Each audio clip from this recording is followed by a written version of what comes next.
Nesse vídeo eu vou explicar o classicismo. O classicismo foi uma escola literária que aconteceu no século XVI até o século XVII e foi o último que a gente tem marcado da literatura portuguesa. Depois a gente vai entrar no quinhentismo, que daí a literatura já era focada aqui no Brasil. Nesse período estava acontecendo o Renascimento e com isso a gente tinha o pensamento antropocêntrico, né? Onde o homem era o foco de tudo e não só a igreja. Nesse período a gente teve um português, o Sá Miranda, que viajou para a Itália e lá ele aprendeu o verso decassílabo. E ele trouxe para Portugal, então as novas produções que a gente tinha utilizavam desse tipo de escrita. Um marco para o classicismo foi Luís de Camões.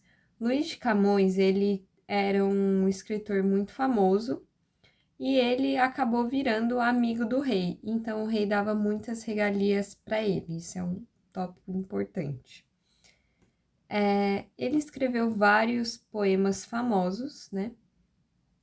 Poemas líricos que abordavam sobre amor, natureza, questões filosóficas e principalmente os que ficaram mais famosos, que são os poemas épicos, que exaltavam o povo português, exaltavam as grandes navegações, que era um tema muito recorrente, visto esse período de renascimento, e a gente tem a retomada de valores da antiguidade clássica.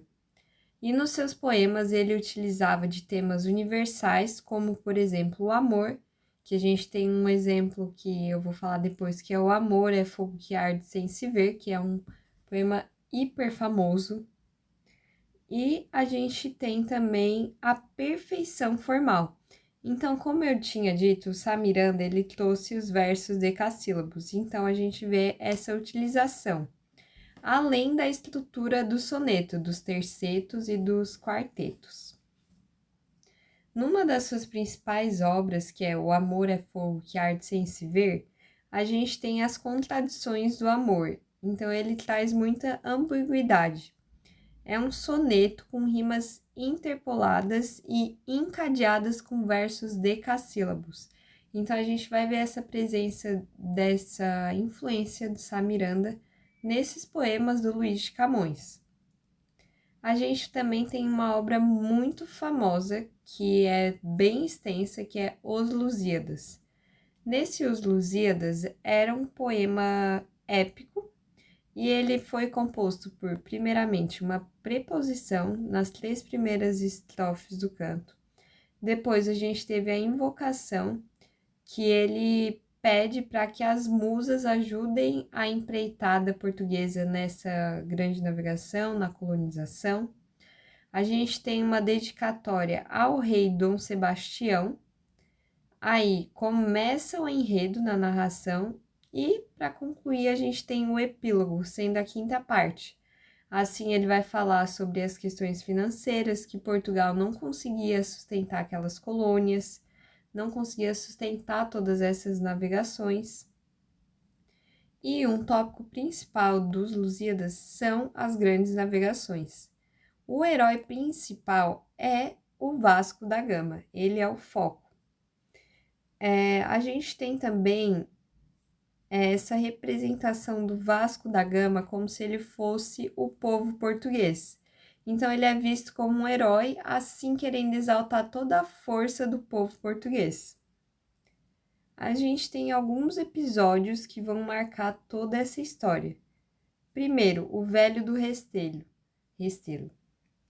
Quando as embarcações estavam saindo ali para fazer essa empreitada das grandes navegações, aparece um idoso que é visto como uma figura profética que critica toda a cobiça portuguesa de ir atrás de mais terras, falando que não tinha dinheiro, não tinha necessidade. Critica essa colonização exacerbada de Portugal, de querer novas terras no Novo Mundo, na África, que, na verdade, eles queriam essas novas terras, mas não iriam conseguir sustentar e cuidar delas.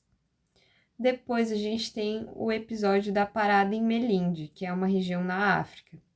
Eles são recebidos pelo rei daquele povo, e lá acontece um episódio bem famoso que é o da Rainha Morta. A história é a seguinte: Dom Pedro era casado com Dona Constança, e a Dona Constança ela tinha uma dama de companhia que era chamada Dona Inês de Castro. E o tempo passa e Dom Pedro acaba se apaixonando pela Dona Inês de Castro. Aí ele acaba demonstrando esse amor, os dois viram amantes, porém a Dona Inês morre e ele se separa da Dona Constança. A Dona Inês morre, porém ele fala que vai tornar ela rainha mesmo ela morta. E daí tem um mito que fala que ele acabou nomeando ela, morta mesmo, o caixão dela, e por esse amor que ele tinha por ela. No final, a gente tem o episódio do gigante Adamastor, onde os portugueses passam pelo Cabo da Boa Esperança, que antes era o Cabo das Tormentas, e lá eles enfrentam grande tempestade, ondas, e eles encontram um gigante de pedra. Esse gigante conta a história que foi condenado pelo deus Júpiter e que antes era uma pessoa normal. Aí o Vasco da Gama convence o gigante para eles passarem por lá. E essa história tem relação com a mitologia greco-romana. Isso é visível quando ele fala desse deus Júpiter.